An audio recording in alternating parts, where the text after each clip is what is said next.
ஈரானில் தற்போதைய நிலைமை என்ன? மோதலில் எத்தனை பேர் உயிரிழந்துள்ளனர்? உயிரிழந்ததாக கூறப்படும் ஈரானிய தலைவர்கள் உண்மையில் உயிரிழந்து விட்டார்களா? அது தொடர்பான தகவல்களை தற்போது நாம் உங்களுக்கு வழங்க உள்ளோம். ஜெனீவாவில் நடைபெற்ற கலந்துரையாடல், அடுத்து துருக்கியின் இஸ்தான்புல்லில் நடைபெற்ற கலந்துரையாடல். இங்கு என்ன நடந்தது?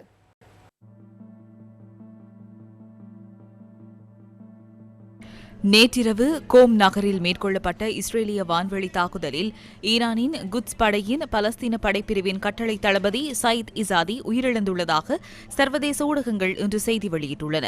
அந்த தாக்குதலில் மற்றொரு 16 வயது சிறுவனும் உயிரிழந்துள்ளதாக அறிவிக்கப்பட்டுள்ளது. இதேவேளை ஈரானிய புரட்சிகர படையின் 2வது தளபதி பென்ஹம் ஷரியாரி நேற்றிரவு தலைநகர் தெஹரானில் நடத்தப்பட்ட இஸ்ரேலிய வான்வெளி தாக்குதலில் உயிரிழந்துள்ளதாக சர்வதேச ஊடகங்கள் தெரிவிக்கின்றன. இருப்பினும் இந்த 2 தளபதிகளின் உயிரிழப்பையும் ஈரான் இன்னும் உறுதிப்படுத்தவில்லை. முன்னதாக ஈரானின் ஆன்மீக தலைவர் அலி கமேனியின் ஆலோசகரும் முன்னாள் பாதுகாப்பு தலைவருமான அலி ஷம்கானி ஜூன் 13ஆம் தேதி இஸ்ரேலிய தாக்குதலில் உயிரிழந்ததாக சர்வதேச ஊடகங்கள் செய்தி வெளியிட்டிருந்தன. இருப்பினும் தாக்குதலில் அலி ஷிம்கானி காயமடைந்ததாகவும் தற்போது அவர் குணமடைந்து வருவதாகவும் சர்வதேச ஊடகங்கள் இன்று செய்தி வெளியிட்டுள்ளன.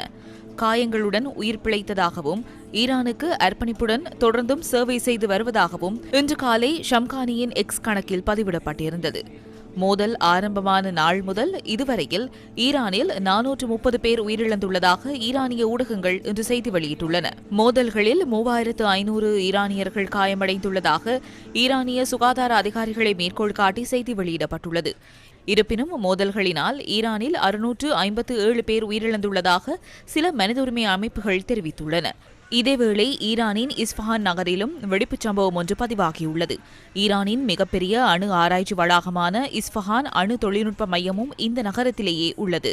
இருப்பினும் தாக்குதல்களில் அணு மையம் சேதமடையவில்லை என சர்வதேச ஊடகங்கள் தெரிவிக்கின்றன.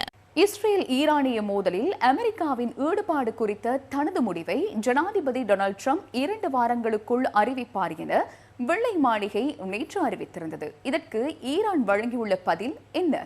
ஈரான் அணுசக்தி பேச்சுவார்த்தைகளில் கூட பங்கேற்க மறுத்துவிட்டது. இது தொடர்பில் ஈரான் வழங்கியுள்ள பதில் தொடர்பில் தற்போது நாம் ஆராயலாம்.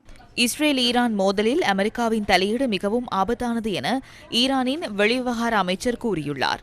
துருக்கியின் இஸ்தான்புல்லில் ஈரானின் அணுசக்தி திட்டம் குறித்த ராஜதந்திர பேச்சுவார்த்தைகளுக்காக வந்துள்ள போதே அவர் இந்த கருத்துக்களை தெரிவித்துள்ளார். தனது நாடு தாக்குதலுக்குள்ளாகும் போது அமெரிக்காவுடன் பேச்சுவார்த்தைகளை தொடர முடியாது எனவும் ஈரான் வெளிவிவகார அமைச்சர் அப்பாசி அரக்சி கூறியுள்ளார்.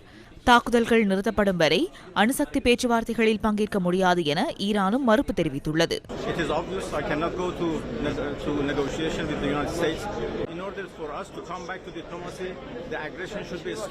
நாம் ஒரு கலந்துரையாடலுக்கு வர வேண்டுமாக இருந்தால் இந்த மோதல்களை நிறுத்த வேண்டும். எமது மக்கள் மீது குண்டு வீசும் போது நாம் இப்படி கலந்துரையாடல்களை நடத்த முடியும்.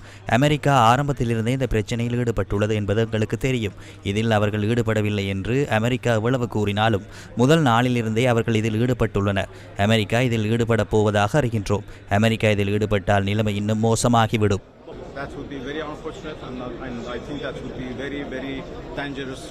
அமெரிக்காவின் பதில் குறித்து சர்வதேசம் என்ன ஒரு நிலைப்பாட்டில் உள்ளது என்பதை ஆராய்வதும் முக்கியமான ஒரு விடயமாகவே இந்த இடத்தில் காணப்படுகின்றது. இந்த மோதலில் அமெரிக்கா நேரடியாக தலையீடுகளை மேற்கொள்வதை தாமதப்படுத்துவதற்கான காரணம் என்ன? சர்வதேச ஊடகங்களும் இந்த விடயம் தொடர்பில் செய்தி வெளியிட்டிருந்தன. பல பேராசிரியர்களின் கருத்துக்களை மேற்கோள் காட்டி அந்த செய்திகள் வெளியிடப்பட்டிருந்தன. ஈரானிடம் பல்வேறு வரம்புகளை கொண்ட ஆயிரக்கணக்கான ஏவுகணைகள் இருப்பதாகவும் அதன் மூலம் அமெரிக்க தளங்களை கூட அழிக்க முடியும் என அமெரிக்க ஜனாதிபதி அறிந்திருப்பதாக தெஹ்ரான் பல்கலைக்கழக பேராசிரியரான சொஹரே கரெஸ்மி கூறியுள்ளார். இந்த மோதலில் அமெரிக்கா நேரடியாக தலையிடாமைக்கு இதுவே காரணம் என அவர் அல் ஜசீராவுக்கு கூறியுள்ளார். இதேவேளை தோஹா பட்டதாரி ஆய்வுகள் நிறுவனத்தின் இணை பேராசிரியரான முஹன்னத் சலூம் இந்த போரில் இஸ்ரேல் தொழில்நுட்ப ரீதியாக நன்மையை பெற்றிருந்தாலும் ஈரானுக்கு பல்வேறு பலங்கள் இருப்பதாக கூறியுள்ளார். மோதலால் வளைகுடா பகுதி பின்னடைவு அடையும் அபாயம் இருப்பதாக ஐக்கிய அரபு எமிரேட்ஸ் ஜனாதிபதி ஷேக் முகமது பின் சயித் அல் நஹ்யானின் ராஜதந்திர ஆலோசகர் அன்வர் கர்காஷ் தெரிவித்துள்ளார். போர் நீண்டகாலம் நீடித்தால் அது மிகவும் ஆபத்தானதாக இருக்கும் எனவும் அவர் மேலும் கூறியுள்ளார். இதேவேளை வடக்கு ஈரானில் நேற்றிரவு நிலநடுக்கம் ஏற்பட்டதாக அறிவிக்கப்பட்டிருந்தது. இது 5.1 ரிக்டர் அளவாக பதிவாகியுள்ளது. இது நிலத்தடியில் சுமார் 10 கிலோமீட்டர் ஆழத்தில் ஏற்பட்டதாக சர்வதேச ஊடகங்கள் தெரிவிக்கின்றன. இதேவேளை சில நாட்களுக்கு முன்பு இஸ்ரேலிய தாக்குதல்களின் போது போடோ பகுதியில் 2.5 ரிக்டர் அளவிலான நிலநடுக்கம் ஏற்பட்டதாக சர்வதேச ஊடகங்கள் தெரிவித்துள்ளன.